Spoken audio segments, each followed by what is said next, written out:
Bonjour tout le monde, merci d'être avec nous. Donc nous avons chez Lyon aujourd'hui Emmanuel et Cyril en présentiel avec moi-même et Guillaume qui nous suit de Londres et vous tous qui êtes en ligne vous pouvez nous dire où vous êtes d'ailleurs, ça peut être intéressant et marrant de voir. En tout cas, merci de vous être inscrits parce qu'on est plus de 190 participants, en tout cas inscrits. Peut-être que tout le monde ne sera pas connecté, mais en tout cas, voilà, vous avez été très nombreux à répondre à cette idée de conférence ici avec Lion. Yes. On va pouvoir démarrer tout de suite. Peut-être qu'avant de donner le programme, tu veux yes. Un petit mot? Ouais. Alors moi, je m'appelle Emmanuel. Je suis alumni de la promo Lyon Winter 21, c'est-à-dire la promo qui a eu lieu entre février, mars, avril. Et vraiment, je suis très, très honorée et je suis très contente d'être ici et de vous présenter une conférence que j'ai appelée Startup Survive, qui fait écho à la série Netflix Drive to Survive. L'idée, c'est de mettre en parallèle la F1 et l'entrepreneuriat. Pourquoi? Parce que dans une de nos premières conférences, quand on a fait la promotion Lion, on a eu Jean de la Roche-Brochard, le patron de Kim Aventure, qui nous a dit un bon entrepreneur, c'est comme un pilote de F1.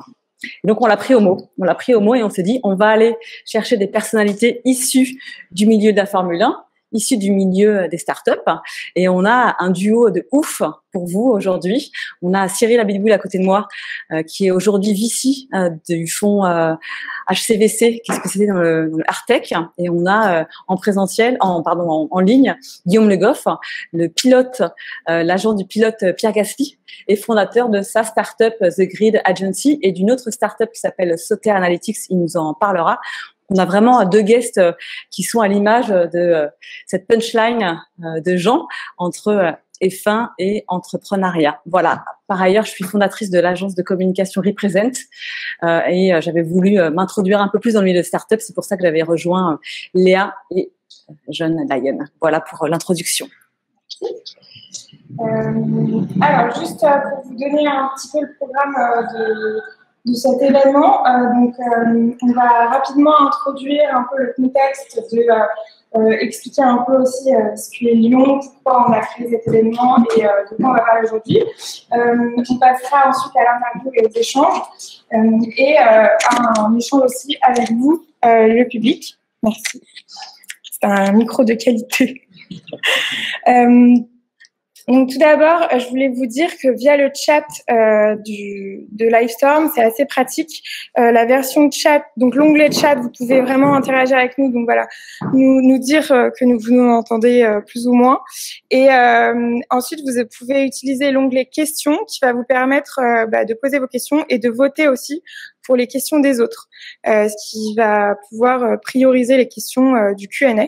Donc, je vous invite vraiment à poser toutes vos questions, à voter pour les questions des personnes qui les ont posées. Et comme ça, on passera à un Q&A un peu plus structuré.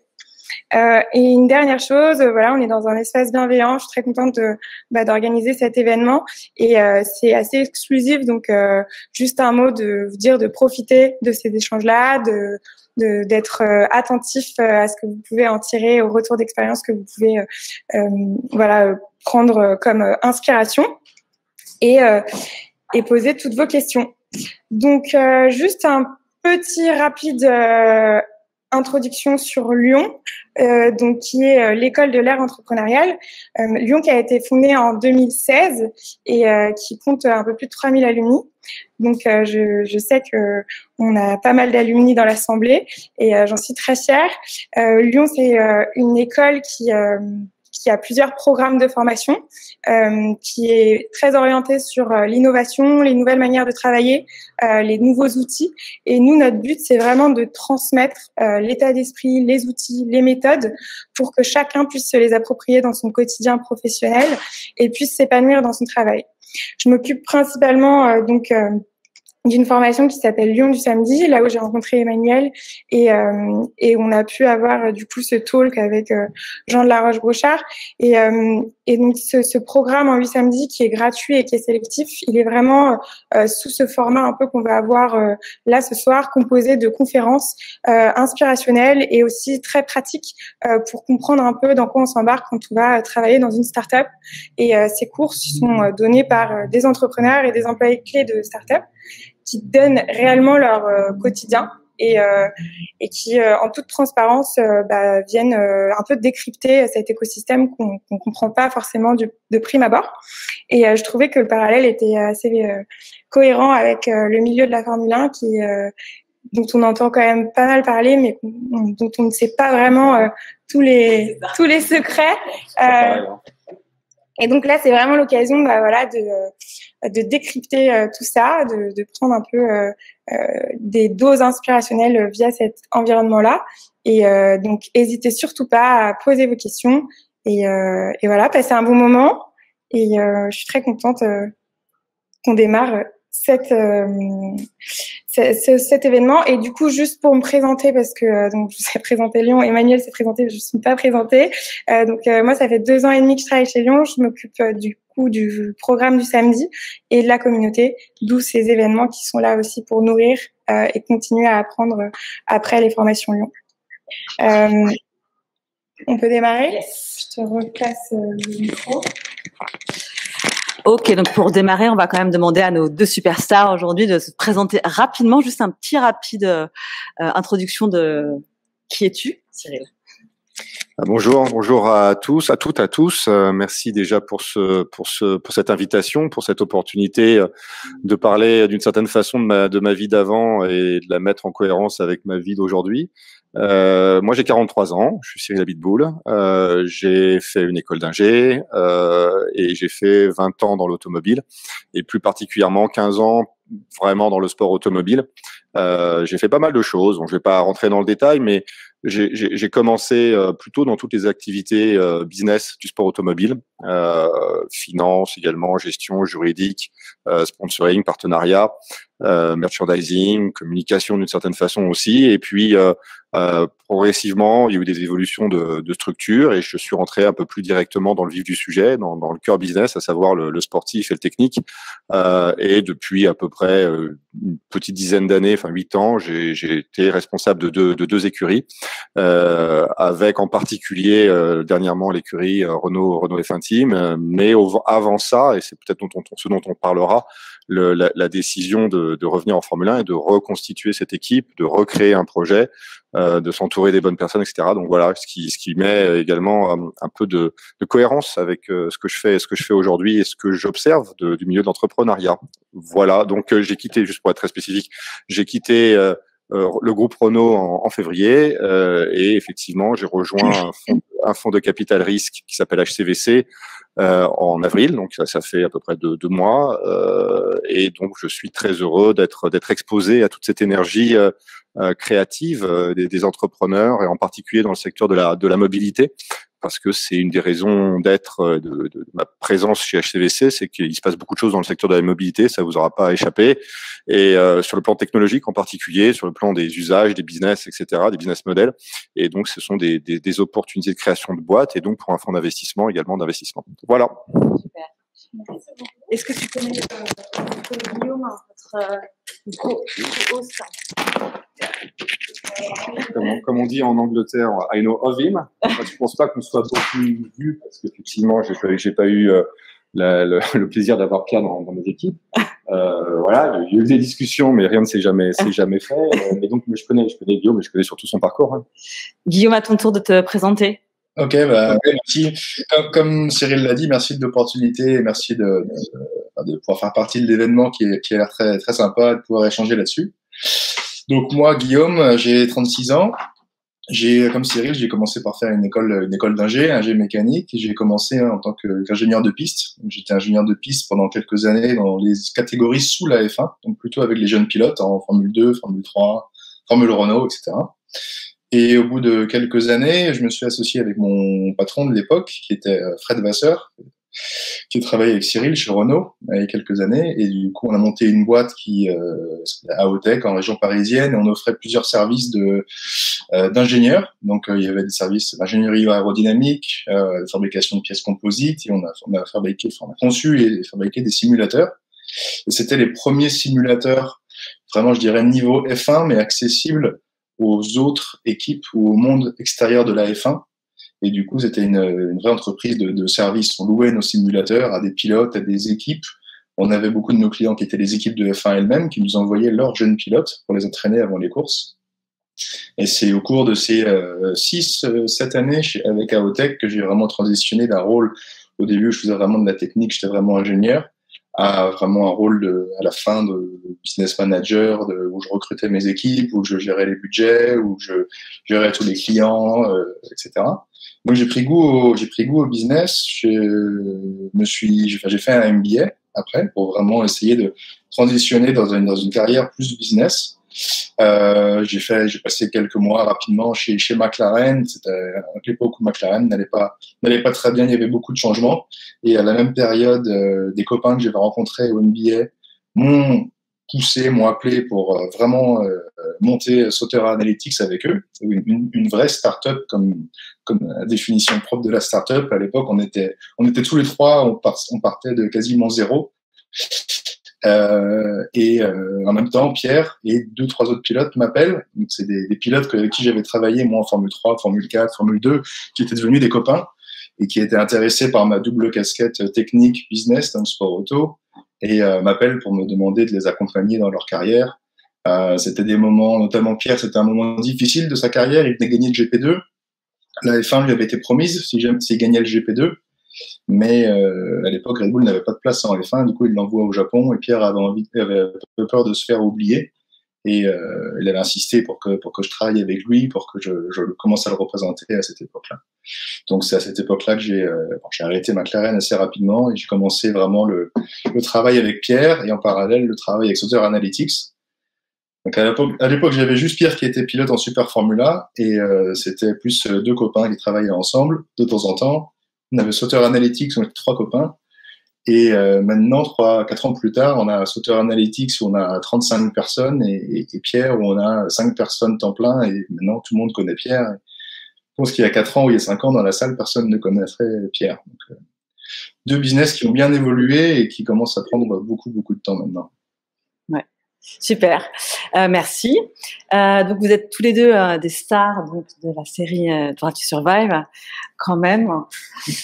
Donc la première question, évidemment, on va vous poser, c'est quel est l'épisode ou le moment de la série que vous avez préféré? Qui veut commencer à répondre?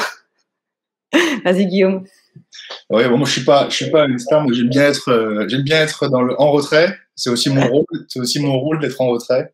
Donc, je m'en porte très bien. Non, évidemment, pour moi, le moment préféré, l'épisode préféré, c'est la dernière saison, la victoire de Pierre à Monza. La réaction qu'il a eue après les moments difficiles qu'il a eu dans sa carrière, et puis voilà, cet épisode où c'est que du positif et ça se termine sur la plus haute marche du podium à Monza, ça c'est évidemment quelque chose que je me lasse pas de regarder.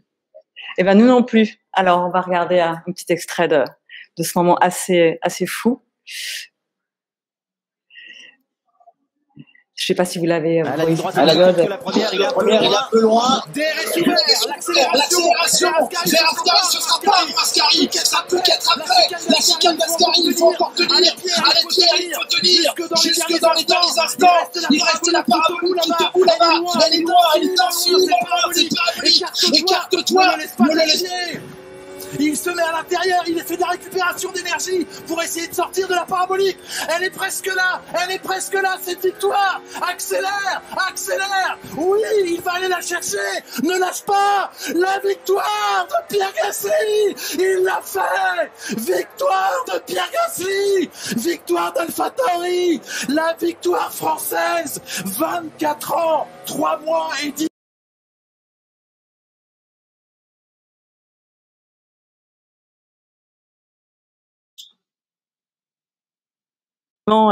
Et tout on sent toute l'énergie et tout cet engouement pour cette victoire. Et effectivement, moi-même, j'en ai encore des frissons quand je vois l'extrait. Voilà, c'était un moment vraiment génial.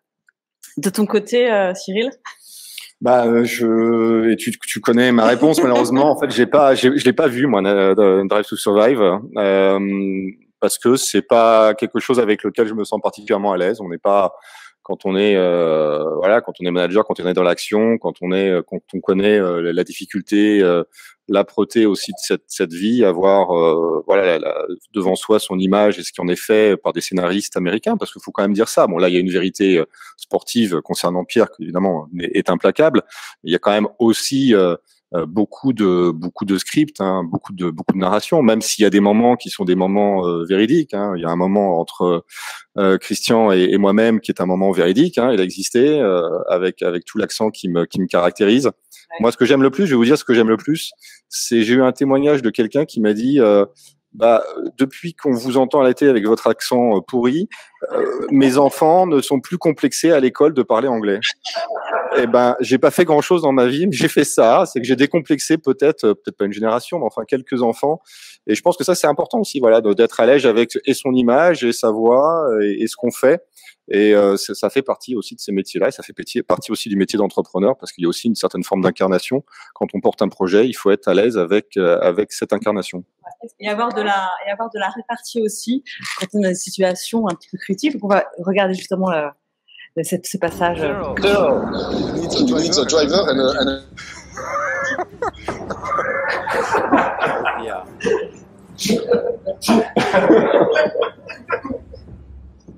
So you got any money to spend on your engine now? You spend it all on your driver? Plenty of money.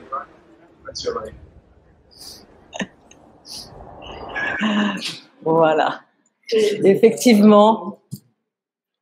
Effectivement, c'était un échange dont on se souvient tous.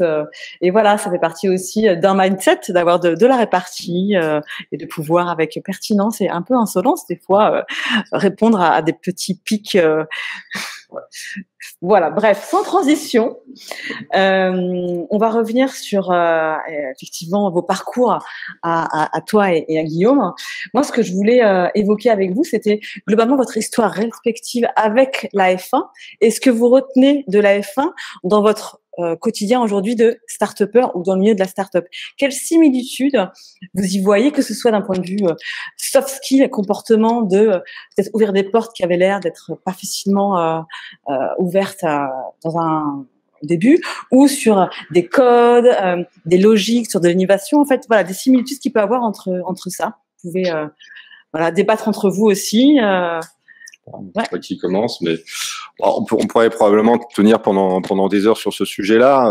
Je pense que l'élément essentiel me concernant, c'est je pense le capital humain, parce que c'est ça, en tout cas dans la Formule 1. Hein, on parle de sport mécanique, mais avant d'être des sports mécaniques, c'est des sports humains, bien évidemment pour les pilotes, mais la technologie, la performance d'une voiture, elle n'existe pas sans le capital humain qu'il y a auparavant. Et c'est du reste quelque chose, moi, pour être honnête, que j'ai compris plus tard. Je pense que ça, c'est très lié aussi aux formations qu'on a en France, en tout cas qu'on avait à mon époque, des formations assez verticalisées d'ingénieurs. Voilà, on est très sur le hard, etc. Et on n'insiste pas suffisamment sur ce côté soft. Je pense que ça évolue maintenant. Je pense qu'il y a des formations plus managériales, etc. Et c'est aujourd'hui dans mon milieu de VC, bien évidemment, ce qu'on regarde en priorité, hein, c'est le capital humain, c'est là-dessus qu'on investit, en particulier pour des fonds d'investissement qui investissent très tôt, en seed ou en série 1 maximum. Finalement, il y a relativement peu de données financières. On fait pas des due diligence financières, on fait pas vraiment de due diligence technique parce que le produit il est pas encore nécessairement prêt, surtout dans le hardware. On fait plus une due diligence humaine et là-dessus il y a pas de clé absolue. Donc il y a une certaine forme d'intuition qui est nécessaire, je pense, dans ces deux environnements. Et puis ensuite s'ouvrir sur le monde extérieur, quoi, sur des partenaires. Parce qu'on peut pas, que ce soit entrepreneur, que ce soit dans l'univers des affaires ou de la Formule 1, on peut absolument pas tout faire tout seul et il faut être capable d'arriver à trouver les bonnes alliances au bon moment sachant que quelque chose qu'enseigne bien pour le coup la Formule 1, c'est que les alliances d'un jour, c'est pas les alliances de toujours, et donc cette espèce de côté très très mouvant, très des rapports de force, c'est, je pense, une belle école de vie parce que et là aussi, c'est pour ça probablement que les Anglais sont très bons parce qu'ils savent évoluer et ne pas insulter l'avenir d'une certaine façon. Et je pense que pareil, c'est des choses que qui sont pas nécessairement liées à mon tempérament. J'ai un tempérament très engagé, très latin. Ça s'est vu d'ailleurs dans l'extrait. Voilà, c'est des choses, mais c'est pareil, c'est des choses qu'on apprend. Et je pense que quand on est entrepreneur, il faut être capable de savoir s'entourer des bonnes personnes et de voir en chaque personne une opportunité. Et là encore, je pense qu'il y a quelque chose dans notre formation mentale en tant que française qui est pas forcément très bonne là-dessus. Donc c'est aussi une école de vie, la Formule 1, bien sûr. Merci. Guillaume, est-ce que tu veux, toi qui es encore dans ce quotidien de la F1 et aussi dans le quotidien d'une start-up qui n'a rien à voir avec la F1, qu'est-ce que tu vois des similitudes? Déjà, je suis d'accord avec tout ce que Cyril a dit sur le capital humain. C'est quelque chose qui est très vrai. Même si moi j'ai un rôle en F1 qui est quand même très différent de celui de Cyril, où moi j'ai pas à manager une équipe. Donc évidemment Pierre dépend de ce capital humain, mais je suis moins directement. Enfin, j'ai aucun contrôle là-dessus. Non, ce que je vois vraiment comme similitude, c'est voilà, quand on croit à quelque chose. Forcément, faut pas s'entêter, mais c'est quand on croit quelque chose avec une équipe. Donc d'un côté avec Pierre et les gens qui l'entourent, et de l'autre côté avec mes associés dans la startup, quand on croit à notre produit, on croit à notre marché, c'est que voilà, il y a toujours des gens qui nous disent que c'est la mauvaise idée, qui nous disent que ils ont testé, ils y croient pas, ou des investisseurs qui veulent pas investir. Il y a toujours des gens qui nous disent que c'est pas le bon pilote, que arriver en F1 ça coûte trop cher, que voilà, et il faut juste rien lâcher. Dans les deux parcours, c'est vraiment les trucs qui ont été similaires, c'est qu'on a toujours fait face à des murs, on a toujours fait face à des gens qui étaient négatifs, qui nous disaient que c'était pas possible, et au final, ça a été possible. Mais je pense que j'ai eu la chance de pas faire face au mur au même moment avec la startup et avec Pierre. Sinon, je pense que mentalement, ça aurait été difficile parfois. J'ai eu la chance de pouvoir switcher mon focus un peu d'une activité à l'autre en fonction une activité qui était positive me permettait de passer outre les challenges de l'autre. Voilà, rien lâcher, c'est quelque chose que voilà, dans les deux business, ça fait 3 ou 4 ans que on aurait pu lâcher plein de fois. Et voilà, maintenant, c'est quelque chose, ça commence à être vraiment reconnu, même pour la startup, tout le monde commence à reconnaître notre développement, alors qu'il y a 4 ans, on faisait face à plein de murs. Super. Je voulais aussi qu'on revienne sur éventuellement des ups et des downs que vous avez vécus, sur l'ambition que vous aviez, sur les problèmes techniques qui ont pu arriver, sur les problèmes de management qui ont pu arriver. Comment aujourd'hui vous avez digéré tout ça et comment vous le redonnez à votre quotidien aujourd'hui? Guillaume, notamment avec Pierre, il y a eu beaucoup de choses difficiles. Avec Pierre et oui, c'est sûr qu'on a passé pas mal de moments difficiles. Après, il faut juste savoir encaisser. Il faut juste savoir encaisser. Et moi, je me souviens quand Pierre se fait, ça m'avait choqué. Et c'est un bon truc à partager. J'étais au Japon en vacances quand Pierre se fait dropper de chez Red Bull et on nous appelle. Moi, c'était au milieu de la nuit pour dire qu'on tournait chez Toro Rosso. On en parle une demi-heure au téléphone avec Pierre et on se rappelle une demi-heure après. Et Pierre, il avait switché. Il ne parlait plus de Red Bull. Il me disait il faut que France pour assurer cet ingénieur-là. Il faut qu'on voit quand est-ce qu'on va faire le siège. Il faut qu'on parle du setup avec les nouveaux ingénieurs pour la course à Spa. Il était déjà complètement projeté sur la prochaine course. Red Bull, c'était derrière lui. Ça faisait une demi-heure. C'était fini. Il était concentré sur le setup de sa voiture à la prochaine course. Quand est-ce qu'il faisait son siège, qui allaient être ses mécanos, ses ingés, il fallait que ça performe à la prochaine course. Et voilà, c'est quelque chose, pour le coup, c'était Pierre, mais ça m'avait appris quelque chose ce jour-là. Ça sert à rien de ressasser ce qui est déjà fait, les échecs qui sont déjà dans le passé, c'est quelque chose qui est hors de contrôle. Il faut se concentrer sur des choses qu'on peut contrôler. C'est quelque chose qu'on fait aussi beaucoup dans la startup. C'est facile de se laisser distraire par plein de choses qui sont hors de notre contrôle. Et voilà, on se concentre sur les choses, on prend du temps de discuter, de réfléchir sur les choses qu'on peut impacter, qu'on peut contrôler, sinon c'est de la perte de temps. Effectivement, quand on prend une décision, il faut aller au bout de cette décision. Donc, même si c'est une décision qui t'est imposée, ça sert à rien de repartir vers l'arrière, essayer de justifier. Il faut avancer et prendre les décisions pour arriver à ses objectifs. Oui, il n'y a pas, effectivement, c'est le pire dans beaucoup de choses, c'est l'absence de décision. Parce qu'après, c'est finalement les faits et les autres qui décident pour vous. Ça se voit aussi de manière très visible dans l'univers du sport automobile sur les stratégies de course. Et en fait, souvent, on hésite entre un arrêt, 2 arrêts. En fait, il n'y a rien de pire qu'un arrêt et demi, quoi. Parce qu'il faut en faire un, il faut en faire 2, made your bed, et puis y aller à fond et optimiser les données qu'on a et puis la décision qui est prise, quoi. Et sinon, on sait qu'on ruine tout.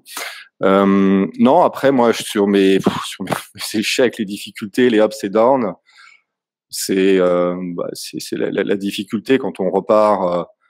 Comme on est reparti à presque 0 en 2016, on était quand même très très très très loin. On décide en mi-décembre de revenir pour début janvier. Donc 2016, il faut en plus changer le moteur Mercedes pour un moteur Renault, parce qu'on a racheté Lotus qui à l'époque est motorisé par Mercedes. Donc on part de loin et peut-être la plus grande difficulté finalement, c'est de gérer les attentes.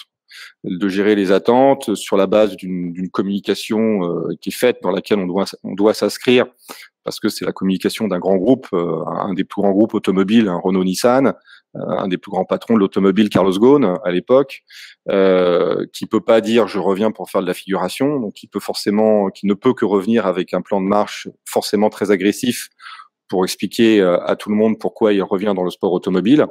Il a des ambitions de numéro 1, de groupe numéro 1, ce qu'il a réalisé avec Renault, Nissan, Mitsubishi. Il a forcément des ambitions d'être numéro 1 en Formule 1, selon un calendrier qui est un calendrier compatible avec ses propres échéances. Mais je trouve que ces échéances, c'est pas nécessairement les échéances du sport, parce que effectivement, quand on revient quasiment dernier, on est 9e cette saison-là, 2016. Je veux dire, pour progresser, c'est compliqué. C'est compliqué, ça prend énormément de temps et c'est un business en fait finalement, le sport auto, où en gros le winner takes it all, c'est-à-dire voilà, j'ai fait un peu d'anglais avec mon accent. Il y a une telle prime à la performance et aux gagnants, parce que l'argent, il y a un tel effet de boule de neige, le cercle vertueux est tellement puissant que quand on essaye de l'inverser en notre faveur, c'est-à-dire de faire chuter les autres, parce que progresser dans la hiérarchie, d'une certaine façon, c'est arriver à faire progresser soi-même et faire chuter les autres. Et ça, c'est quand on a face à nous des bulldozers que sont Mercedes, Ferrari, Red Bull, à minima, même McLaren. McLaren, d'une certaine façon, c'était une aberration qui baisse. C'est une écurie qui a toujours été excellente. C'est très compliqué. Donc après, c'est des moments de galère, de souffrance. Quand on est sur le muret, qu'on pète 2 moteurs, ça a été mon plus grand traumatisme à Bahreïn 2018, je crois, quand dans le même tour on casse 2 moteurs. Ça c'est pire que tout, parce que le monde s'effondre et puis on peut pas se cacher. On doit faire face. Et je pense que c'est aussi la même chose quand on est entrepreneur. On doit faire face. On doit faire face et on est finalement à peu près quasi seul à faire face à ce moment-là. Donc les galères, elles sont quand même souvent pour le mec qui est en haut. Les succès, souvent, ils sont partagés. C'est normal. Il faut les partager, parce que c'est aussi ça qui met du charbon dans la chaudière pour faire avancer tout le monde et repartir à l'attaque les jours d'après. Mais c'est vrai que dans les moments de galère, on se sent quand même extrêmement seul.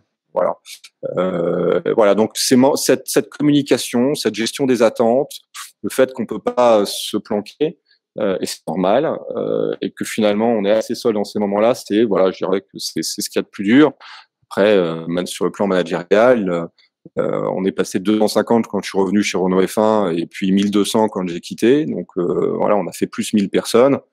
Il y a forcément, c'est pas une science exacte, le recrutement. Donc il y a des recrutements qui sont meilleurs que d'autres, mais l'important, je pense, c'est d'arriver à créer une forme d'alchimie de groupe, avec un groupe qui partage suffisamment de valeurs Moi, je continue. Moi, c'est comme ça. C'est ça mon driver. C'est plutôt les valeurs humaines pour s'assurer que quand il y aura des moments de galère, on sera aussi là les uns pour les autres et que ça modérera un peu ce que j'ai dit précédemment. Voilà. Et donc, de manière globale, je suis pas si mécontent du groupe qui a été constitué, qui a quand même bien progressé, puisqu'on termine l'année dernière avec plutôt des résultats qui sont honorables, avec des podiums. C'était ça l'objectif que je m'étais fixé, moi, c'était de faire des podiums. On en a fait. Et voilà, moi c'est ce que je retiens, mais bien évidemment, il y a eu des très très gros moments de galère. Et puis voilà, toute équipe de Formule 1 en a encore, l'équipe alpine en a encore en ce moment. Mais ça fait la vie, c'est la vie du sport.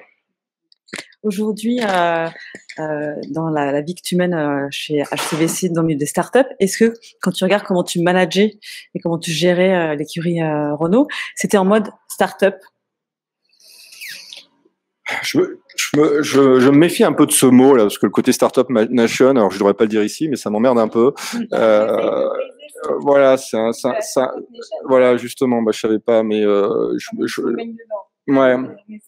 sais pas ce que c'est finalement que l'esprit startup. Alors, et puis une startup, c'est quand même une entité qui va venir disrupter un business, une technologie, etc. Malheureusement, je dois confesser que je n'ai pas observé de façon de disrupter la Formule 1. Vraiment pas. Et ceux qui gagnent en Formule 1, c'est au contraire des modèles ultra conservateurs. Je veux pas casser la critique à la Formule 1 parce que j'en suis sorti, je l'adore et voilà. Mais c'est quand même plutôt un business de Kaizen, c'est-à-dire d'amélioration continue et d'excellence opérationnelle, plutôt que de trouver une innovation. Alors, de temps en temps, on trouve une innovation, mais la dernière innovation, c'est plutôt finalement des trous dans le règlement, le double diffuseur en 2008. Même quand Mercedes se pointe avec le DAS qui joue sur la place avant du train, c'est plutôt du gadget de communication qu'un truc qui fait vraiment de la performance. De toute façon, quand on trouve une innovation, elle est soit illégale, soit elle est rendue illégale. Donc c'est quand même pas un univers d'innovation, c'est un univers d'excellence, et on est plutôt à essayer de parfaitement maîtriser un cycle d'amélioration continue avec un maximum de ressources. Pourquoi c'était quoi la question de la startup? Voilà. Mais quand même créer effectivement un projet dans lequel on partage des valeurs, un but commun, une façon de faire commune. C'était ce que je faisais tout simplement parce que c'est comme ça que je suis et que je peux pas être autrement que je suis. Voilà, tout simplement. L'humain. Voilà, l'humain. Après, je sais pas si c'est ce qu'il faut en Formule 1. C'est peut-être pas ce qu'il faut en Formule 1. C'est une autre question. Qui sait? Toi, de ton côté, Guillaume, tu mènes de front 3 startups. Celle, la tienne, où tu t'occupes de pilote. Celle aussi de Pierre. Vous avez monté toute une structure de produits dérivés avec Team Gasly. Et puis, plus récemment, on va dire, Sauter Analytics. Comment tu gères tout ça d'un point de vue Startup Nation et mindset entrepreneurial? Pareil, c'est difficile de mentionner la question. Non, déjà, The Grid, l'agence The Grid, c'est une agence de management de pilotes, donc c'est pas vraiment une start-up, c'est une agence de représentation. Pierre en fait partie. Il y a on disrupte rien. Pour revenir à ce que disait Cyril, on disrupte rien. C'est une agence de représentation de pilotes. Sauter Analytics, évidemment, là, par contre, c'est une vraie start-up. On va pour disrupter notre industrie, notre secteur vertical. Après, ce que je vois vraiment de commun entre les deux, entre ce qu'on fait avec Pierre, toute l'activité avec Pierre, que ça va d'un point de vue business, média, puis les activités sportives, et ce qu'on fait avec la startup, c'est la vitesse. La vitesse d'implémentation et la vitesse de décision. Ça, c'est quelque chose qui est différent. J'ai passé quelques mois chez McLaren et ça m'avait choqué. C'est la seule fois que j'ai bossé dans une grosse boîte. Les décisions dans un cadre comme dans l'autre se prennent en un call, en un quart d'heure, en 20 minutes. On ne discute pas sur 50 ans. On fait nos homework avant de prendre une décision. Bien sûr, on réfléchit, mais fail quick. Fail quick, c'est un peu le mentor surtout dans la startup, évidemment pas avec Pierre, mais on n'a pas du tout d'inertie. Et ça, c'est vraiment les points communs que j'ai entre les deux activités, c'est qu'on n'a pas du tout d'inertie. Alors justement, là, tu viens d'employer un vocabulaire typique de la start-up, des petits mots anglais, je te shoot un mail, rendez-vous sur le Zoom, etc., etc. On va faire un petit intermède justement par rapport à ce vocabulaire inhérent à la start-up. On va passer une petite vidéo relative à ça, Léa. Et vous nous ferez vos petits commentaires. Par contre, j'ai oublié le timing.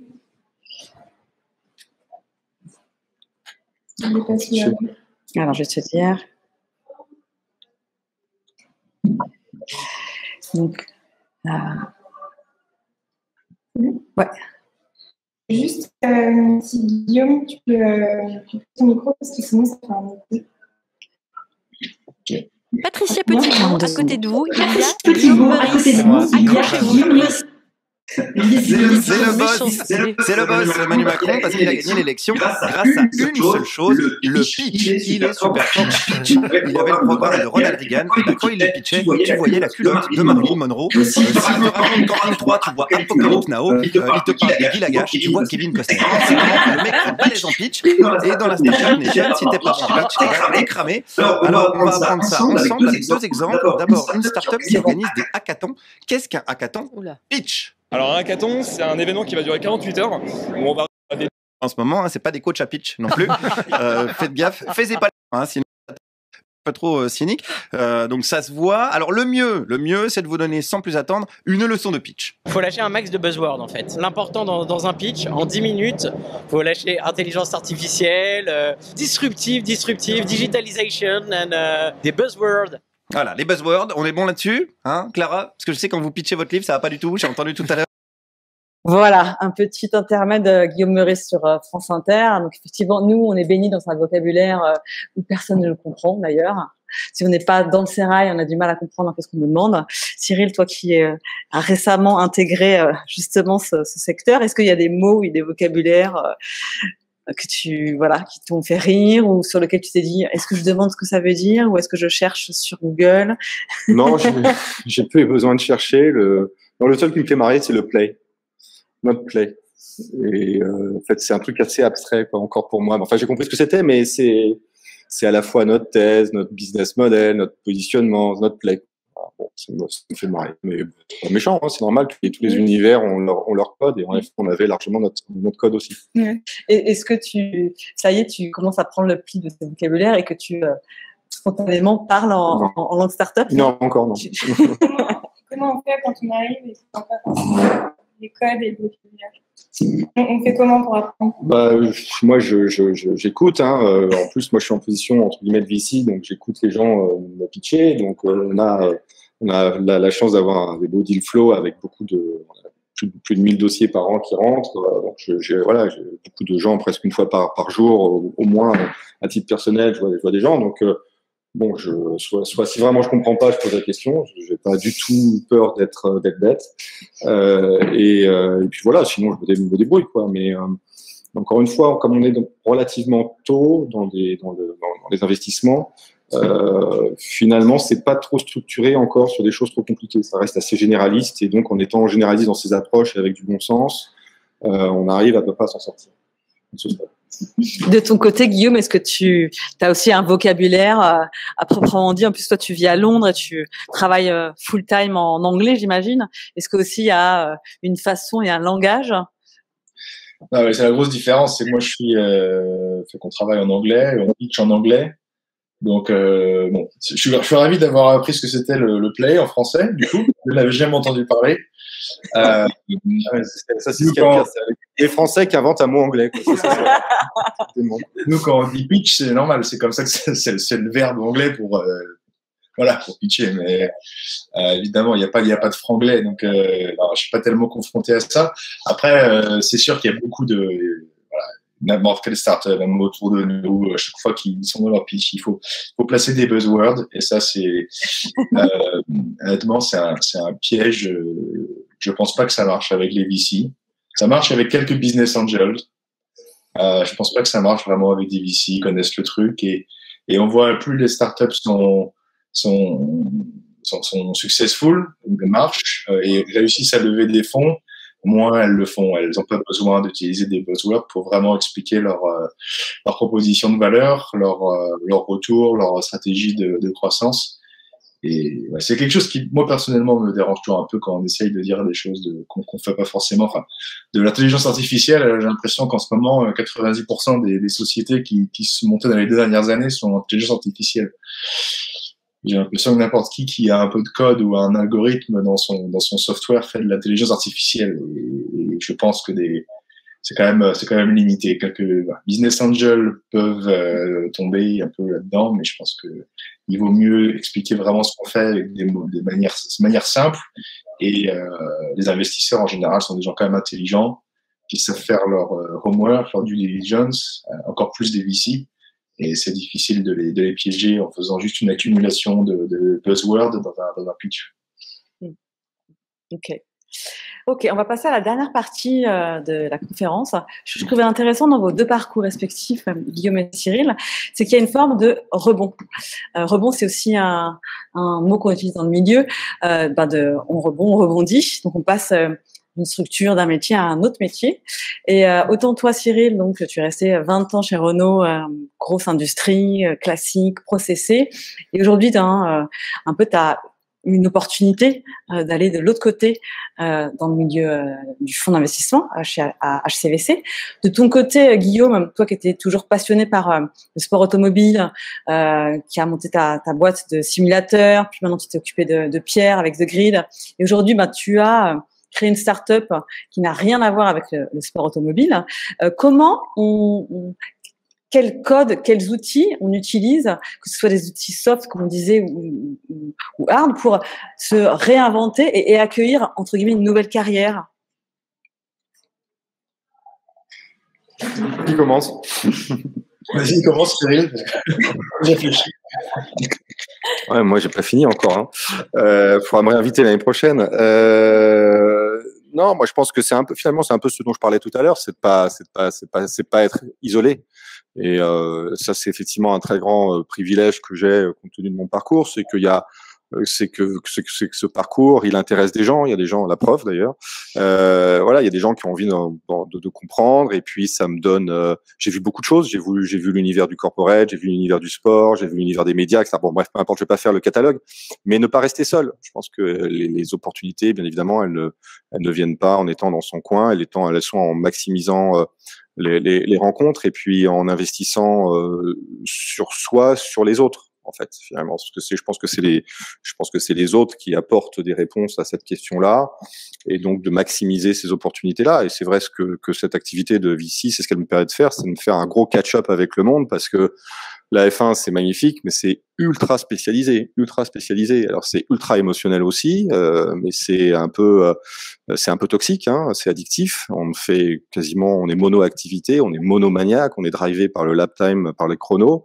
Et ça s'enchaîne à un rythme complètement effréné, donc on a très peu de temps à investir sur soi, et je pense qu'à ce titre c'est probablement assez semblable à un rythme d'entrepreneur où on est extrêmement tourné sur son sujet.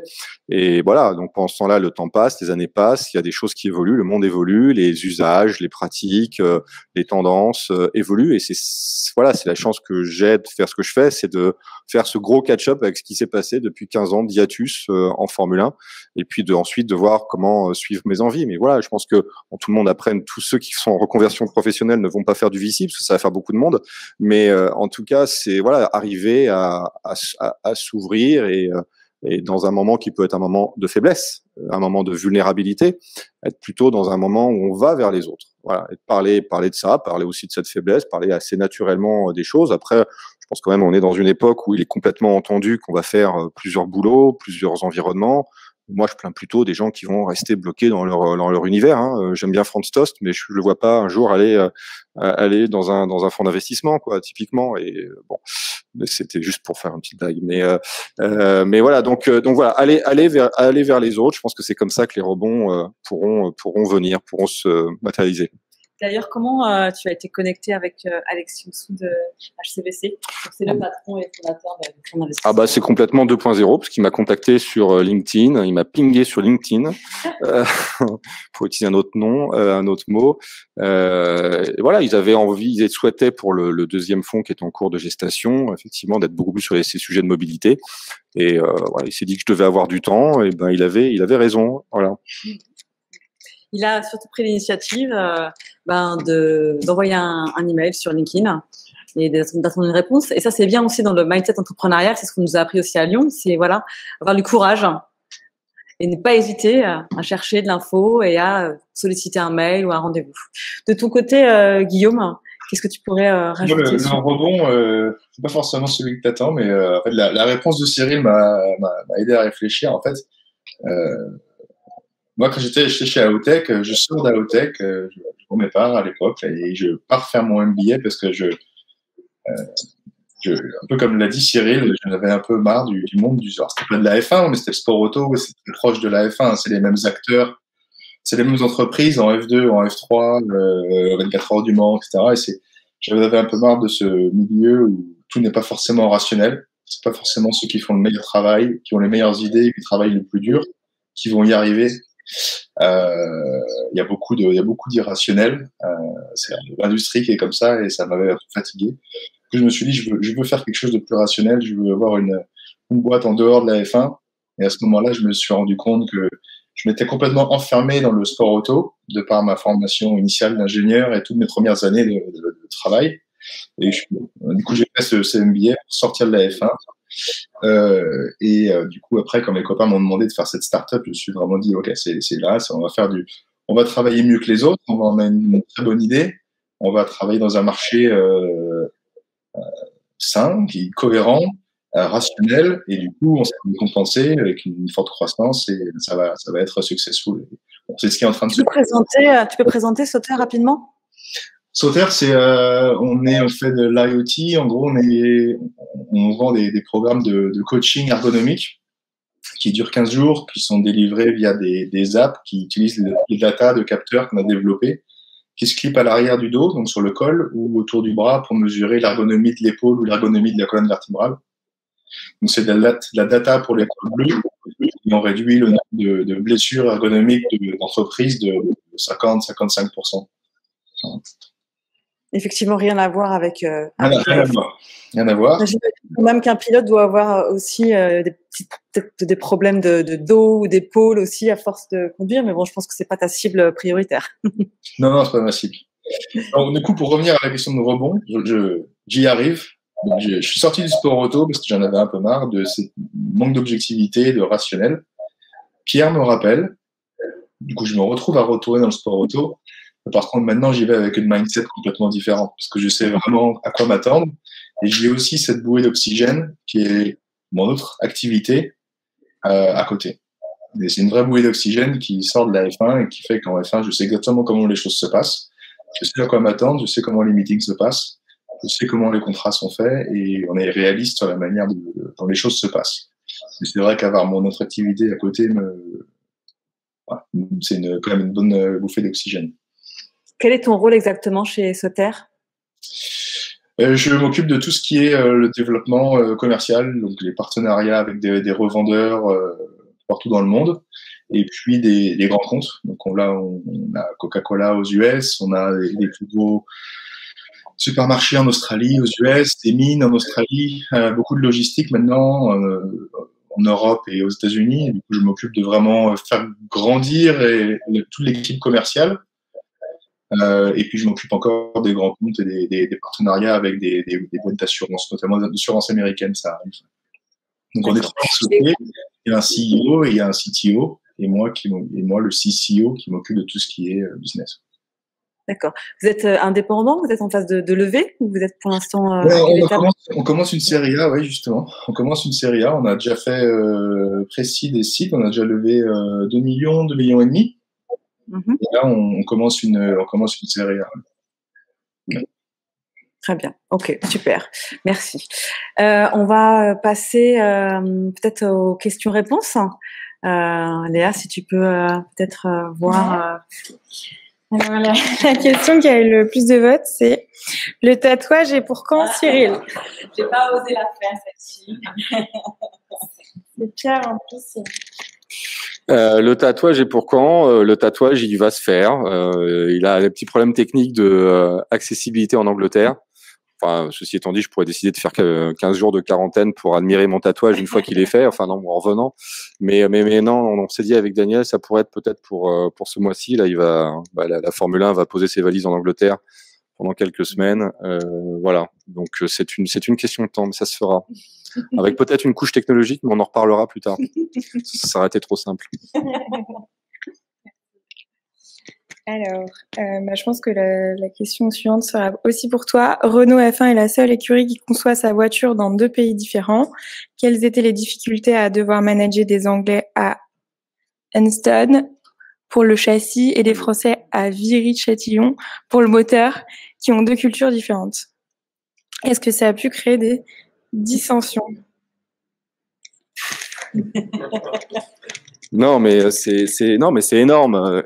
C'est quelque chose. C'est peut-être la difficulté majeure que j'ai sous-estimée en 2000 quand on a fait le tour d'écuries qu'on pouvait reprendre quand on voulait revenir en Formule 1.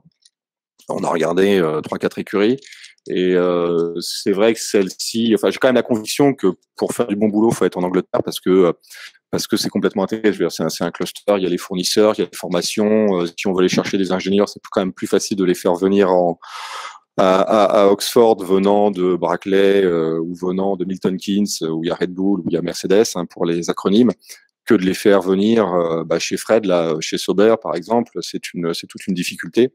Bref, être en Angleterre, ça me paraissait bien, mais effectivement, quand on a la base en France, c'est quand même très compliqué. C'est juste énorme. C'est juste énorme parce que manager une équipe de Formule 1, c'est quand même manager un groupe, une équipe. Quand elles ont déjà sur 2 sites, on n'est pas sur une seule équipe. C'est complètement idiot, mais c'est aussi un management très paternaliste et très incarné. Et donc, il est important d'avoir un patron identifié, responsable quand ça merde, mais également dont on attend des instructions, une vraie proximité. Tout bêtement, malgré toute la tech qui existe, on peut pas être sur 2 endroits à la fois, surtout quand on se fait en plus 20 courses ou 23 courses. Donc, c'est une vraie difficulté. Je pense que chaque équipe a sa propre solution d'une certaine façon. Dans les motoristes, Ferrari est complètement intégré, donc c'est les seuls qui ont vraiment ce luxe-là. Mercedes sont effectivement très proches, les 2 entités sont très proches l'une de l'autre, mais c'est quand même 2 entités séparées, ce qui montre bien, ceci étant dit, qu'ils arrivent à s'en sortir. Ça les a pas empêchés de gagner tous les championnats qu'ils ont gagnés, mais il y avait quand même cette proximité culturelle et puis un niveau de ressources tel aussi que pas nécessairement ils étaient pas en compétition pour des ressources. Donc c'est vrai qu'il y a, compte tenu du faible niveau de ressources, il y avait une compétition pour des ressources entre les Anglais et les Français. Et puis, comme on était dans une dynamique d'ascension, mais donc aussi de faiblesse, il y a toujours un risque de critiquer. Donc, c'est très compliqué. Moi, j'y passais énormément d'énergie. Pareil, avec des succès variés, mais c'est pour moi un enjeu essentiel de la performance de cette écurie-là qui est particulière. Juste pour rebondir sur l'aspect management, toi Guillaume, qui a plutôt monté des boîtes et géré des boîtes d'Angleterre avec, on va dire, ton background français, est-ce que tu vois vraiment des codes de management complètement différents entre la France et l'Angleterre? Oui, à 100%. Même dans le paddock, même dans le paddock de F1, on est avec une équipe anglaise ou on est avec une équipe italienne, c'est du tout les mêmes codes de communication. Et non, à 200%. Et c'est quelque chose auquel je ne m'attendais pas avant de venir en Angleterre. Je ne pensais pas que ce serait à ce point-là. Évidemment, j'ai rien contre les Anglais à l'Angleterre, j'adore ça, mais dans le business, il y a des codes de communication. Cyril touchait du doigt tout à l'heure, là, quand les Anglais se projettent toujours dans le futur et essaient toujours de préparer les situations futures, alors que nous, Français, c'est pas simplement Cyril. Je pense que, d'un point de vue général, les Français, on est plus dans le moment, dans la réaction, dans dire ce qu'on pense. Et je pense que ça se ressent dans le management d'une société, mais aussi, ça marche dans les 2 sens. Les employés de société, les partenaires dans une société française vont être beaucoup plus droit au but et dire ce qu'ils pensent et être dans moins arrondir les angles que les Anglais. Il y a une vraie différence de mindset. Ok. Prochaine question. Alors, c'est une question de Youssef. Bonsoir Cyril et Guillaume. Quels conseils donneriez-vous à des jeunes startups qui souhaitent travailler dans le monde de la F1 ? Cet univers semble assez opaque lorsque l'on est en dehors du milieu. Qu'en est-il réellement ? Merci beaucoup. Alors, qui commence ? Vas-y, Guillaume.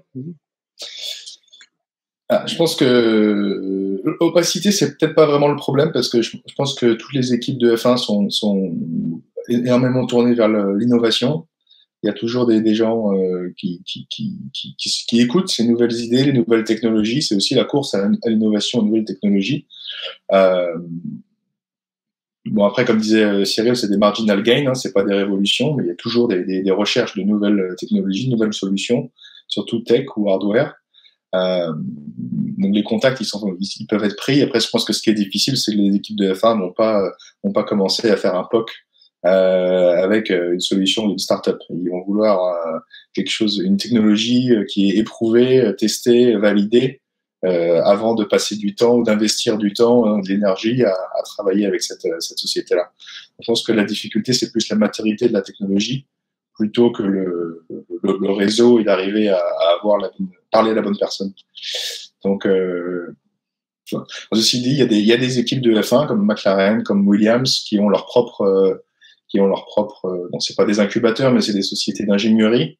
Williams Engineering, McLaren Applied Technology, et ces sociétés-là seraient peut-être le point d'entrée pour la F1 pour des startups. Ce seraient peut-être des sociétés qui vont être capables d'investir un peu plus de temps sur un produit un peu moins mature pour lui donner sa chance et travailler ensemble pour le co-développer.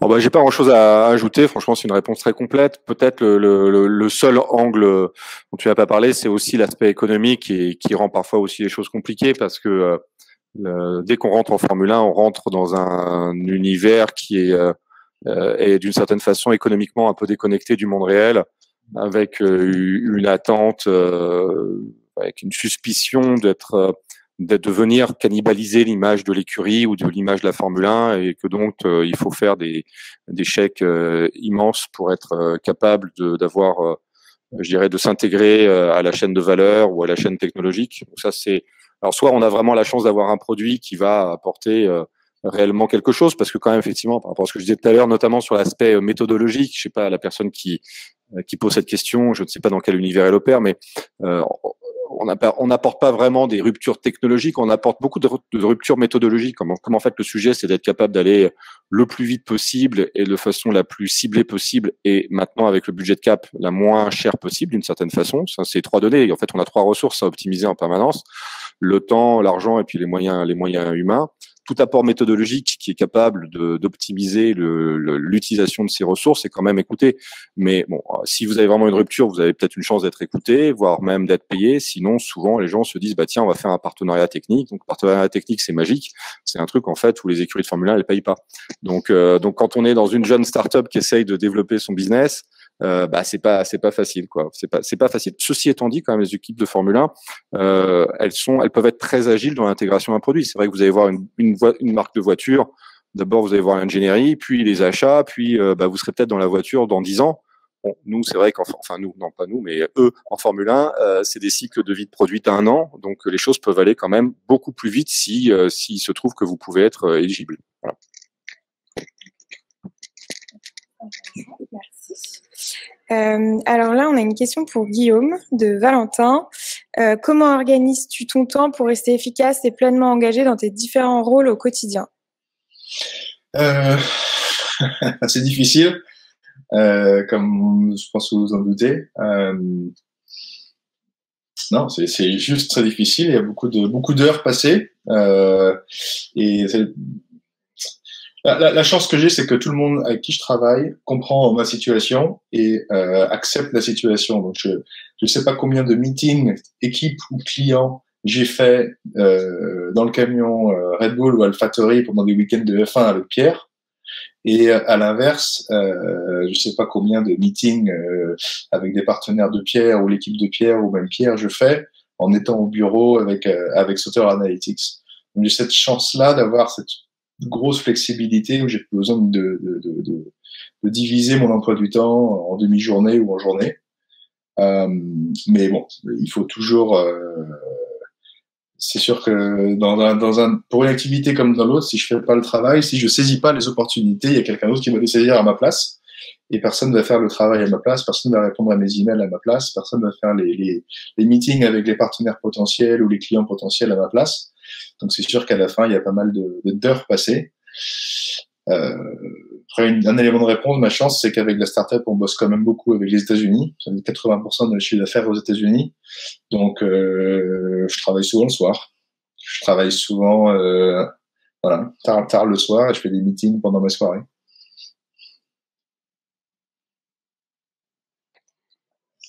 Effectivement, pas mal de charges de boulot. Tu pars un peu en vacances quand même? Pas beaucoup, non. La réponse simple, c'est pas beaucoup. En général, c'est une semaine de l'été et une nouvelle. Et il y a une autre question, je fais l'ordre, sinon je vais être perdue.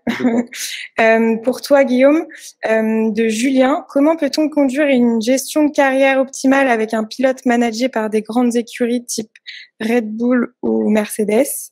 L'agent a-t-il une marge de manœuvre tout de même? Oui, après, comme disait Cyril, c'est un sport où il y a beaucoup c'est des relations humaines. Des relations humaines. Quand on se connaît pas, quand c'est où il y a des relations conflictuelles, effectivement, tout est plus ou moins bloqué et on a beaucoup moins de latitude.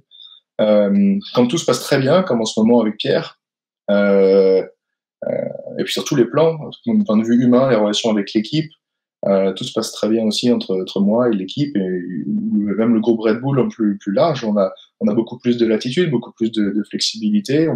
Là, on est même en train de travailler sur des projets communs.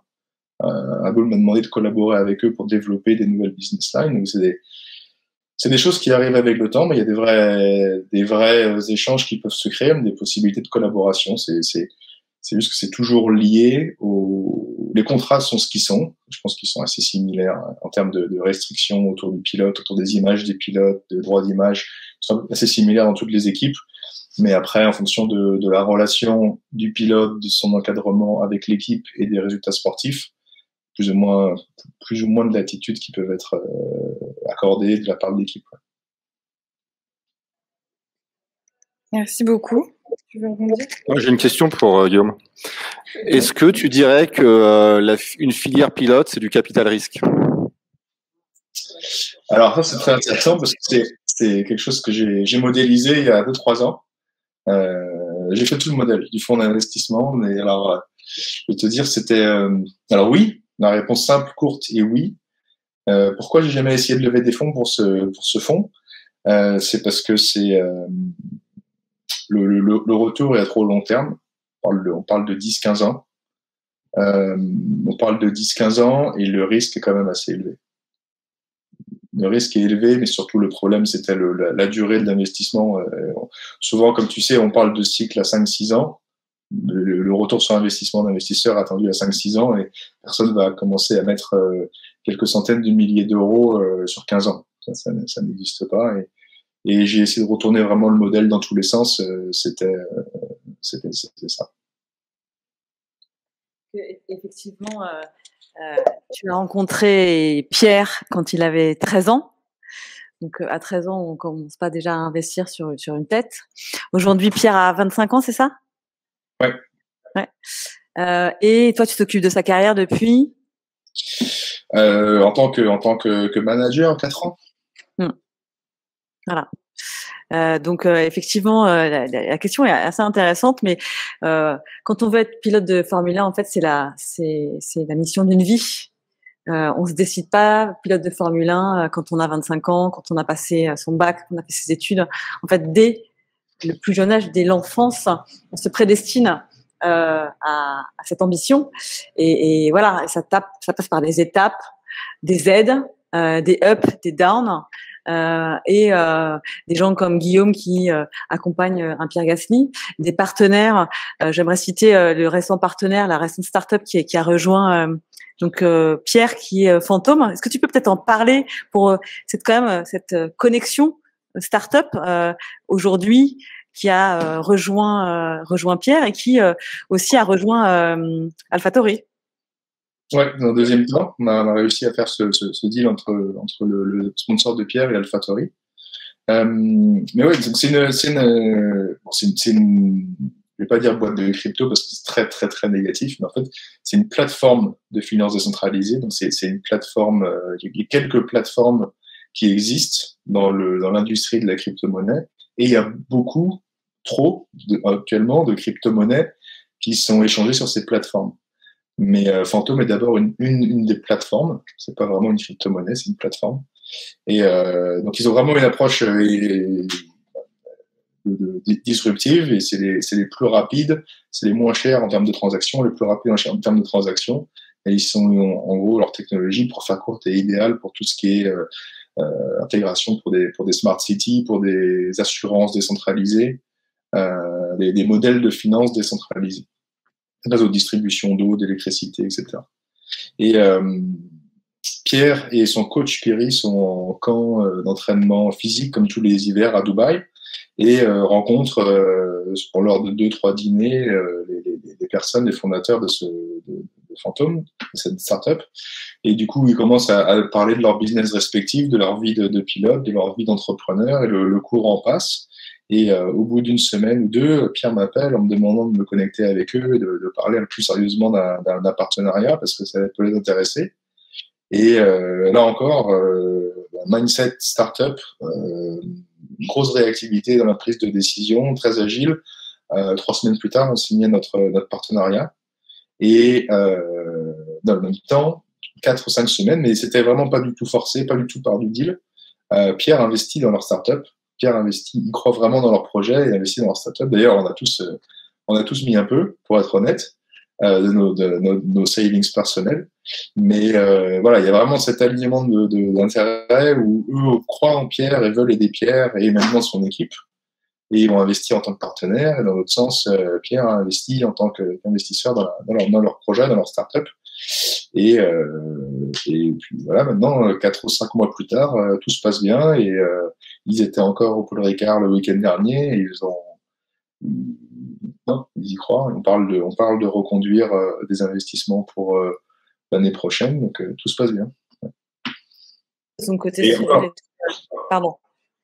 Non, je disais, encore ce que disait Cyril, l'importance des relations humaines, du capital humain, c'est pas de la prospect proactive, c'est pas des campagnes de démarchage, c'est des contacts humains, des relations qui se font, et c'est comme ça que les choses avancent la plupart du temps. J'imagine que chez Renault, de ton côté, ça se passait pas en 3 semaines. Mais peut-être qu'aujourd'hui, les deals que tu closes avec HTVC, ils ont cette réactivité?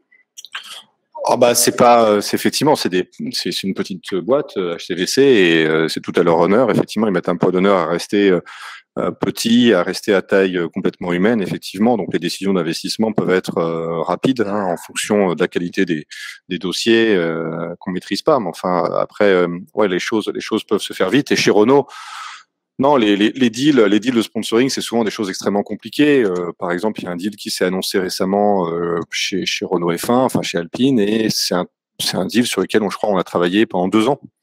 Donc ça peut être 2 ans de boulot pour bâtir un programme de partenariat, parce que on n'est bien évidemment plus à négocier quelques centimètres carrés sur la carrosserie de la voiture contre un chèque.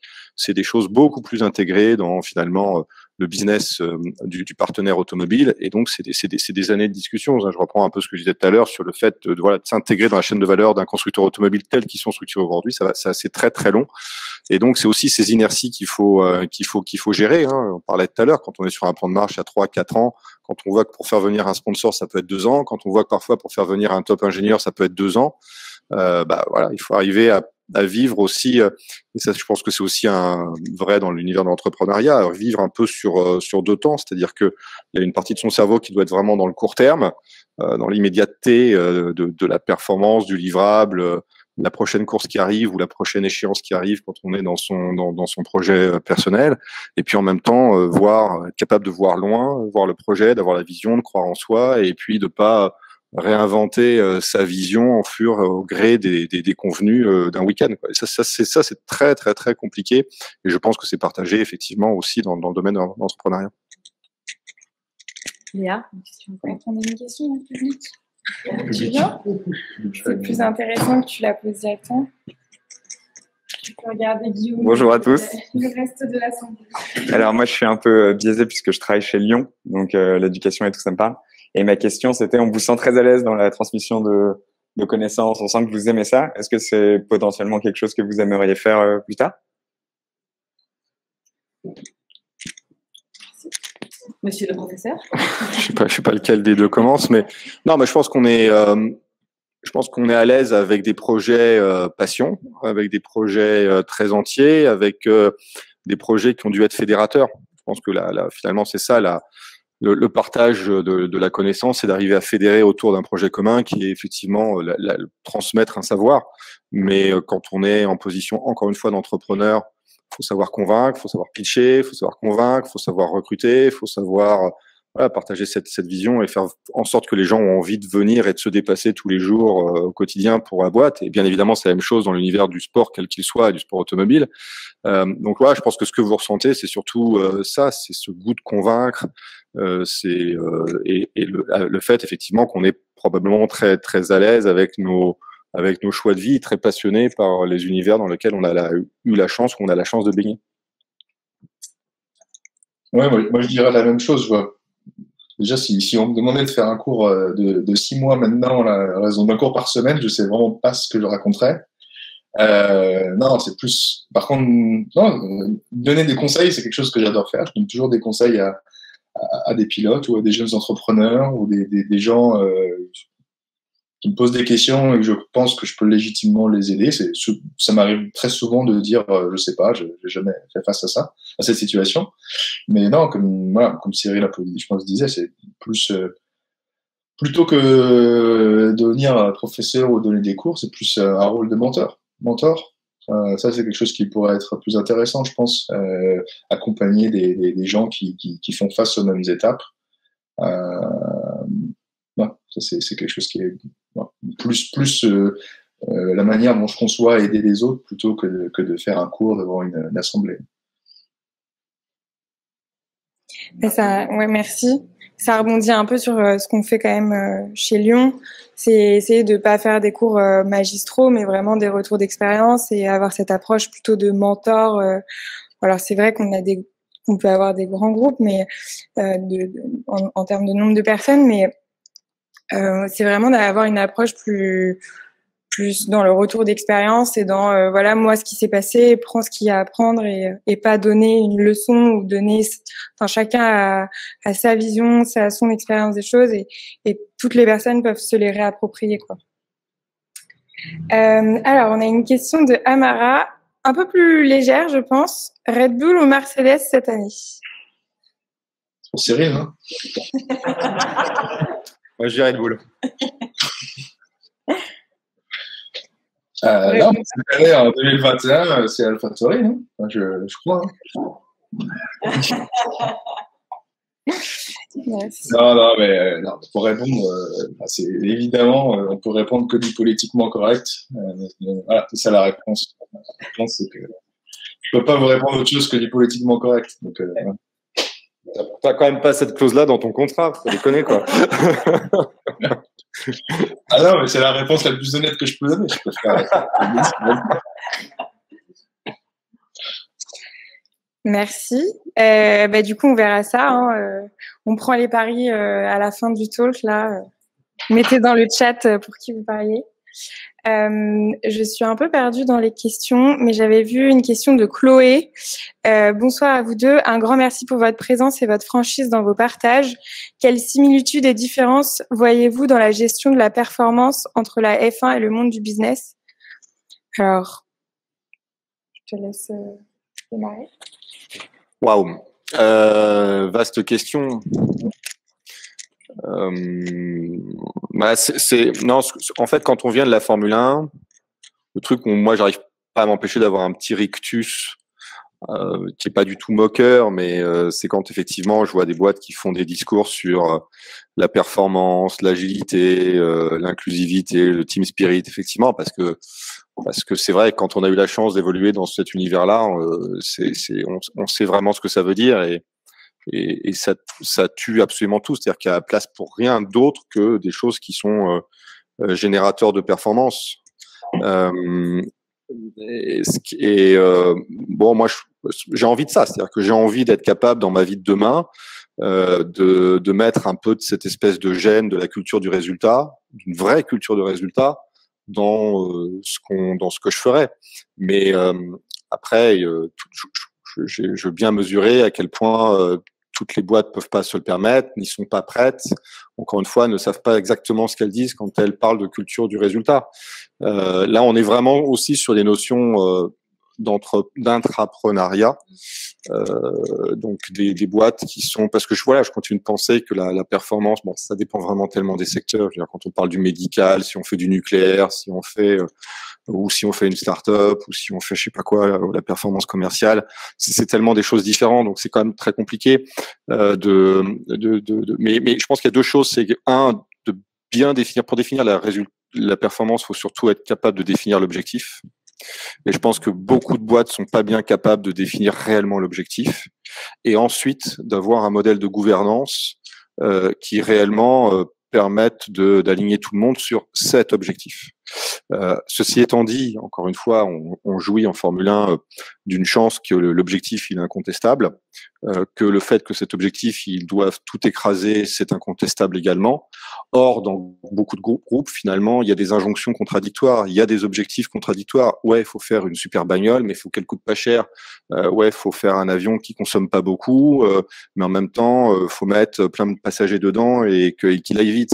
Alors voilà. Donc en Formule 1, on a quand même aussi ce luxe-là d'avoir un objectif relativement simple, assez binaire quand même, mais quand même, je pense qu'on peut s'inspirer de la Formule 1 peut être inspirante en cela que simplifions réellement quel est l'objectif et définition un cadre. L'intrapreneuriat permet de le faire, mais là encore, il y a quand même beaucoup de gens qui en parlent, il n'y a pas beaucoup de gens qui le font pour réellement s'assurer que les bonnes personnes aux manettes sont capables de s'approcher de cet objectif. Guillaume, tu veux rajouter quelque chose? Non, je pense que la question était vaste. La réponse de Cyril est très bien. Non, ma première idée, c'était d'avoir des KPI mesurables, parce que comme Cyril dit, en F1, c'est toujours le temps autour, le chrono, c'est le KPI. Il faut gagner les courses, faut faire la pole, c'est toujours n'importe quel. Cyril sait ça beaucoup mieux que moi, mais n'importe quelle ligne de budget investie est mesurée aussi et traduite en dixième de temps autour, en dixième de seconde. Et voilà, le KPI est très simple et je pense que en tant qu'entrepreneur, chez nous c'est aussi quelque chose comme ça qu'on fonctionne chez Sauter. On a des KPI hebdomadaires, mensuels, évidemment adaptés à l'activité de chacun dans la société, mais d'arriver à avoir des objectifs réalistes, des targets réalistes, et d'arriver à mesurer nos propres performances, nos propres targets très rapidement pour pouvoir corriger super rapidement avant qu'on se rende compte qu'on perde du temps pendant 6 mois ou qu'on aille dans le mur. Donc c'est une similitude, je pense, entre les deux. Enfin, c'est pas une similitude, mais c'est un mindset que moi j'ai un peu appris en sport auto, c'est que il y a ce KPI qui est super clair. Tout le monde travaille dessus et c'est quelque chose qu'on a toujours en tête. Dans le monde des entreprises, c'est un peu plus difficile d'avoir toujours un KPI commun en tête. Et voilà, un des challenges, je pense, pour assurer une croissance rapide d'une entreprise, c'est de toujours se concentrer sur des KPI accessibles et très rapprochés les uns des autres en temps pour s'assurer qu'on aille tous dans la bonne direction. Ouais, comme dans tout projet finalement, d'avoir des objectifs très précis pour les atteindre. Merci. J'ai une autre question pour toi, Guillaume.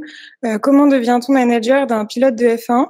C'est Antoine qui te pose cette question parce qu'il sort d'école de commerce et le métier l'intéresse beaucoup. Alors, j'ai souvent cette question-là. Le problème, c'est qu'il n'y a pas d'études pour faire un manager de F1. C'est le parcours. c'est juste un peu de chance, un peu c'est le parcours professionnel que j'ai eu, les relations d'amitié avec Pierre, le succès de Pierre, parce qu'évidemment j'ai aussi beaucoup d'amis pilotes qui sont pas en F1 ou qui n'ont pas la même carrière que Pierre. C'est aussi des amis. Ça se prévoit pas, je pense. C'est difficile de prévoir. On peut prévoir, on peut avoir l'objectif d'être ingénieur en Formule 1. On peut avoir l'objectif peut-être de devenir directeur commercial en Formule 1 ou d'avoir de rôles dans des équipes de F1. Après, au-delà, devenir team manager comme Cyril l'a été, ou moi comme manager de pilote, c'est des choses qui sont difficiles de prévoir et d'anticiper et d'avoir comme target réaliste. Il n'y a pas vraiment de chemin tracé pour ça, c'est plus le chemin de la vie qui nous emmène là, quoi. Peut-être les personnes qu'on rencontre aussi, finalement. Oui, évidemment, il y a beaucoup de chance. Les personnes qu'on rencontre font partie de la chance. Après, évidemment, il y a beaucoup de sacrifices aussi. Hein. La chance, elle se provoque de temps en temps. J'ai fait beaucoup d'efforts à différentes étapes de ma carrière, à commencer par le début. Si c'est quelqu'un qui sort d'école, moi j'étais dans une école où on était 200 ingénieurs automobiles par an. On était peut-être 195 à vouloir faire du sport auto, et à la fin, tous les ans, il y en a 5% qui font du sport auto. Et ça a commencé dès le début à faire des stages très tôt, des stages non rémunérés, à passer nos vacances dans des équipes d'endurance ou de F3, à laver les jantes à l'arrière du garage. Et après, c'est juste parce qu'on a cette petite expérience du sport auto qu'on est pris dans une équipe de Formule Renault en tant que stagiaire ingénieur, et qu'après on est pris dans une équipe de Formule 2 en tant que stagiaire ingénieur, et que tout commence. Mais ça commence par rentrer dans une industrie aussi sélective et aussi hermétique, commence forcément par des sacrifices, je pense. Merci Guillaume. Peut-être une dernière question. Ouais, oui, vous avez des questions? Bah viens. L'avantage. Là, à bien des égards, on a montré que une course de F1 et puis le développement d'une startup, ça peut être assez similaire, puisqu'il y a des tours, il y a des détours, il y a des phases d'accélération. Et du coup, moi, ma question, qui est volontairement simpliste, et j'imagine que votre réponse sera beaucoup plus nuancée, c'est qu'est-ce qui va importer le plus? L'état d'esprit et l'élan du coureur, la performance de la voiture ou la connaissance du circuit? Les trois, mais en général, n'est pas une réponse. Ouais, alors, mais on parle de Formule 1 ou d'entrepreneur? Ah bon. Pour voir s'il y a des similarités. Bon, la vraie réponse, c'est que c'est un alignement des planètes. Après, je vais essayer d'être un peu plus spécifique, mais c'est un alignement des planètes. Hein. Quand Mercedes gagne ce qu'ils gagnent, ils ont à peu près, sans no offense à Pierre, mais ils ont à peu près le meilleur pilote, avec le meilleur châssis, avec le meilleur moteur, et puis la meilleure équipe d'exploitation. Mais ils l'ont construit tout ça. Donc faut pas uniquement s'interroger qu'est-ce qui a fait qu'on a gagné une course, c'est qu'est-ce qu'il y a eu pendant les 5, 10, 15 ans. C'est un truc que je reproche un peu à la couverture qui est faite de la Formule 1, mais je le comprends aussi. C'est que le résultat d'aujourd'hui, les situations, elles s'expliquent. Hein, donc les situations, les dominations, en particulier, elles se construisent sur des années. Donc c'est le résultat d'une stratégie d'extrêmement long terme. Donc avant toute chose, je pense qu'en Formule 1 comme dans l'entrepreneuriat, il faut une vision, un objectif, une confiance en soi, une stratégie et puis une exécution qui doit amener à ce perfect storm qui est effectivement le bon pilote, la bonne bagnole et puis le bon moteur, mais qui encore une fois tout ça étant le résultat du capital humain dans lequel on aura investi et pour la construction d'un avantage compétitif. Hein. Parce qu'encore une fois, pour reprendre les deux thèses du VC, le VC c'est investir dans un capital humain pour bâtir un avantage compétitif. Et c'est ça qui est rigolo, c'est que la Formule 1, c'est exactement la même chose. Donc la réponse, c'est une réponse longue ou je sais pas si elle est nuancée, mais en tout cas elle est longue. Mais à la fin, voilà, il faut la meilleure bagnole et le meilleur bonhomme qui est dedans. Moi, ma réponse est plus simple. Pour le coup, je pense que c'est le premier. C'était la meilleure équipe. Je pense que c'est ce à quoi je donnerais la priorité. Et pendant la réponse de Cyril, j'y réfléchissais un peu à ce qu'on avait fait chez Sauter. Chez Sauter, on connaissait pas le circuit. On est 3 anciens ingénieurs qui sont associés pour monter Sauter. On est parti dans l'industrie health and safety. Enfin, on n'y avait jamais mis les pieds, ni l'un ni l'autre. On n'avait jamais fait de start-up. C'était notre première start-up une vraie start-up avec investissement, avec construction d'équipe, construction de produits. Et on y est quand même arrivé. Alors c'est sûr que quand on connaît pas le circuit, quand on n'a pas forcément la meilleure voiture éprouvée, je pense le produit, c'est sûr qu'il y a pas mal d'échecs. Après, je pense que juste avec la meilleure équipe, on est capable d'apprendre vite, de réaliser vite qu'on va dans le mur, d'itérer, d'améliorer à la fois la stratégie et à la fois le produit pour se développer. Mais je pense que le plus important, c'est vraiment l'équipe. Un conseil que moi je donnerais, c'est que si jamais vous avez une très bonne idée d'innovation et que vous voulez monter votre boîte autour de ça, plutôt que de foncer et d'essayer de recruter des personnes rapidement, de vous associer rapidement et d'aller tout de suite chercher des fonds, je pense qu'il vaut mieux vraiment investir plus de temps sur l'équipe, construction de l'équipe, choisir les bonnes personnes. Et c'est ce qui, sur le long terme, rapporte le plus, je pense.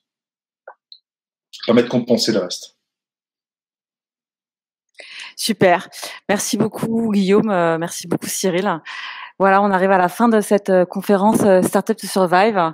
Donc, effectivement, constituer une bonne équipe. Je trouve qu'on a eu une super équipe entre Cyril et Guillaume pour évoquer justement ce mindset entrepreneurial avec les codes de la F1, les codes de la startup, et on repart prêt à faire l'apéro avec plein de bonnes vibes, plein d'étoiles et surtout d'une énergie qui nous ont transmise. Donc, merci à vous deux. Je sais pas si vous voulez rajouter un petit mot pour conclure.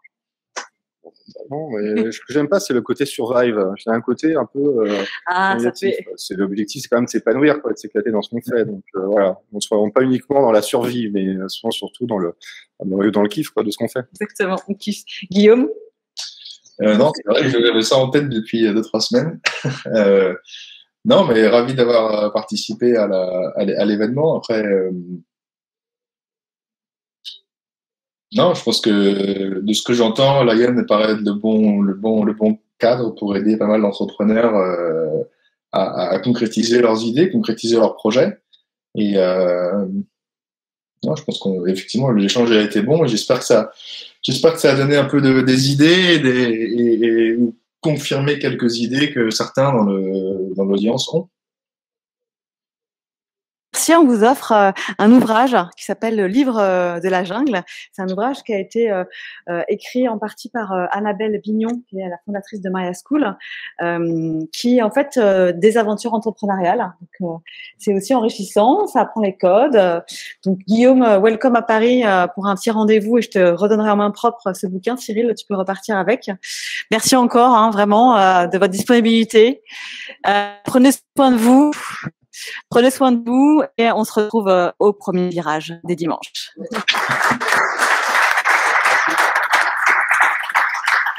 Merci à tout le monde. Merci à tous. Bonne soirée Guillaume, bonne soirée à tous. Merci d'avoir suivi. Il y a plein de messages de remerciements. C'était aussi agréable de vous avoir tous en face de nous. Et évidemment, si vous avez envie d'avoir des informations supplémentaires sur Lyon, les programmes que l'on fait, n'hésitez pas à aller voir le site et à me contacter si besoin. Je vous souhaite à tous une belle soirée et à très bientôt. Merci encore Guillaume et Cyril. Merci, au revoir. Au revoir. Au revoir.